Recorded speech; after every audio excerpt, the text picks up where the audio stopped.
गया खरी हो हमर यार मनावा तो एक बेर बात कर लगे हो गया खरी हो हमर यार मनावा तो एक बेर बात कर लगे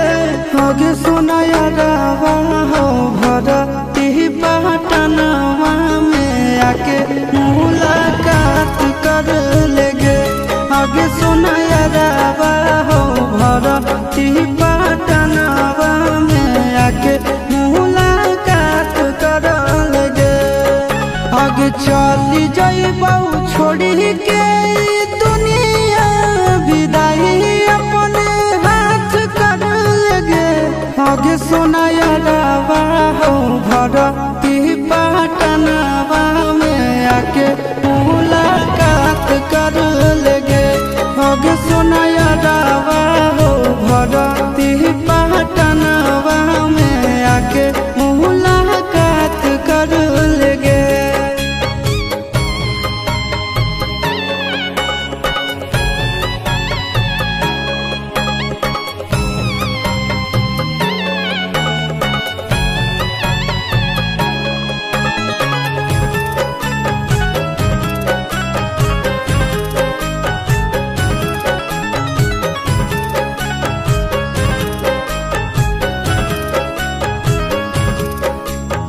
मरे घर पनिया पिलाई दी है जान गे कफन ओढ़ाई दी है टूटत ही जब प्राण गे मरे घर पनिया पिलाई दी है जान गे कफन ओढ़ाई दी है टूटत ही जब प्राण गे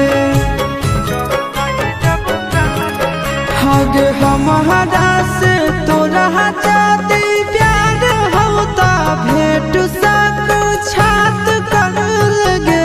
आगे सोना यारावा हो भरती पटनवा में आके मुलाकात कर लेगे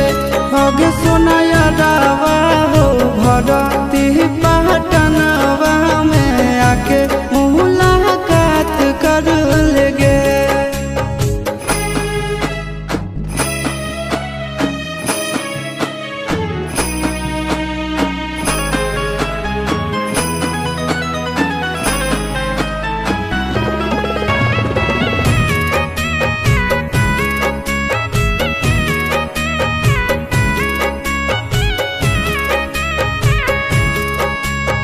डॉक्टर जवाब दिल के बुलावा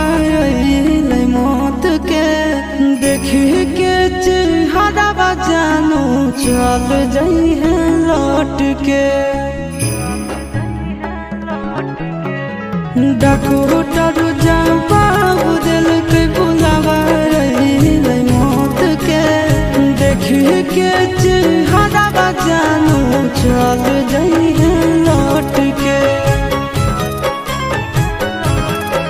आगे अमन आलम गेला आशीष नंदन से औरी विश्वासघात कर लगे